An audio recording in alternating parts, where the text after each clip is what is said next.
अस्सलामु अलैकुम वरहमतुल्लाहि वबरकातुहू हामिदन व मुसल्लियन अम्मा बाद। नाज़रीन किराम, मौजूदा दौर की वबा ने हर इंसान को परेशान करके रख दिया है।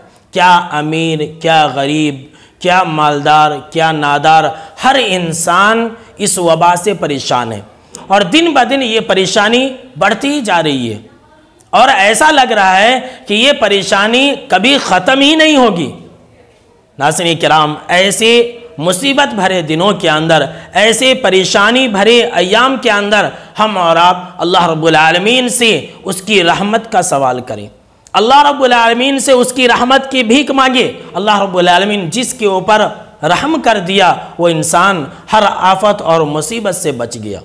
आज के दर्स में मैं आपके लिए ऐसे ही चंद दुआएं लेकर के आया हूं जिस दुआ का एहतमाम करके हम और आप अल्लाह रब्बुल आलमीन की रहमत को हासिल कर सकते हैं, अल्लाह रब्बुल आलमीन की रहमत को पा सकते हैं। और याद रख लें, अल्लाह रब्बुल आलमीन वो तो अरहमुर राहिमीन है, तमाम रहम करने वालों में सबसे बड़ा मेहरबान ये अल्लाह रब्बुल आलमीन है। लिहाजा अल्लाह रब्बुल आलमीन से उम्मीदें रखें, अल्लाह रब्बुल आलमीन से उम्मीदें कायम रखें, उसकी रहमत की भीख मांगते रहें। अल्लाह रब्बुल आलमीन हमारे और आपके ऊपर और इस रूए ज़मीन के ऊपर ज़रूर भी ज़रूर रहम फरमाएगा। नाज़रीन किराम, सबसे पहली दुआ सूरह अल-मोमिनून आयत नंबर 118 की है, रब्बिग़फ़िर वरहम व अंत खैरुर राहिमीन।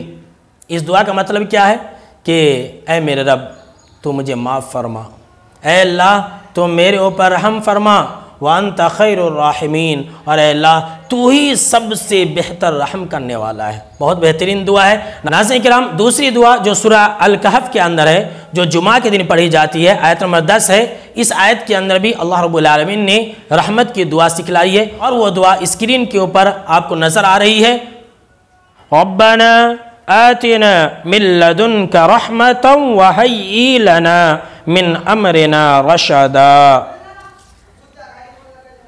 नाज़रीन किराम, इस दुआ का माना वो मफ़हूम यह है कि अल्लाह तो हमारे लिए रहमतों के दरवाज़ों को खोल दे और हमारे मामलात में आसानी फरमा दे। अल्लाहु अकबर, कितनी बेहतरीन दुआ है। नाज़रीन किराम, आप इस दुआ को लाज़िम पकड़ ले। दो दुआएं मैंने आपको बयान कर दी है नाज़रीन किराम, और एक छोटी सी दुआ है जो कि बहुत ही अहम है और इसके अंदर भी अल्लाह की रहमतों का सवाल सिखलाया गया है। और ये दुआ सूरह आल इमरान के शुरू ही में आयत नंबर 8 के अंदर मौजूद है और वो दुआ आपके लिए ये रहा, रब्बना ला तुज़िग़ क़ुलूबना बअद इज़ हदैतना व हब लना मिन लदुनका रहमतन इन्नका अंतल वह्हाब। नाज़रीन किराम, इस दुआ का माना और मफ़हूम तो ये है कि अल्लाह तू हमारे दिलों को टेढ़ा ना कर दे, वहब लना मिन लदुनका रहमतन, और ए हमारे रब तू हमें अपनी तरफ से रहमत अता फरमा। नाज़रीन किराम, रहमतों की भीख मांगिए, रहमतों का सवाल कीजिए, वो अरहमुर राहिमीन है। दिन और रात में किसी ना किसी वक्त दुआ ज़रूर भी ज़रूर कबूल की जाती है।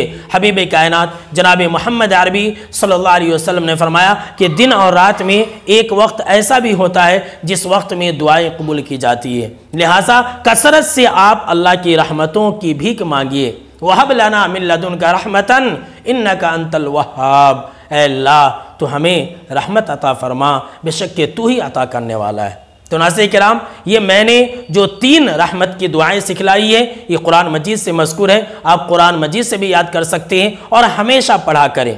इसके लिए कोई वक्त मुतय्यन नहीं है, चलते फिरते उठते बैठते इस दुआ को लाज़िम पकड़ ले, अल्लाह ज़रूर भी ज़रूर हमारे ऊपर रहम व करम फरमाएगा। याद रखें, अल्लाह के घर में देर है, अंधेर नहीं। अल्लाह की रहमतों से मायूस ना हो।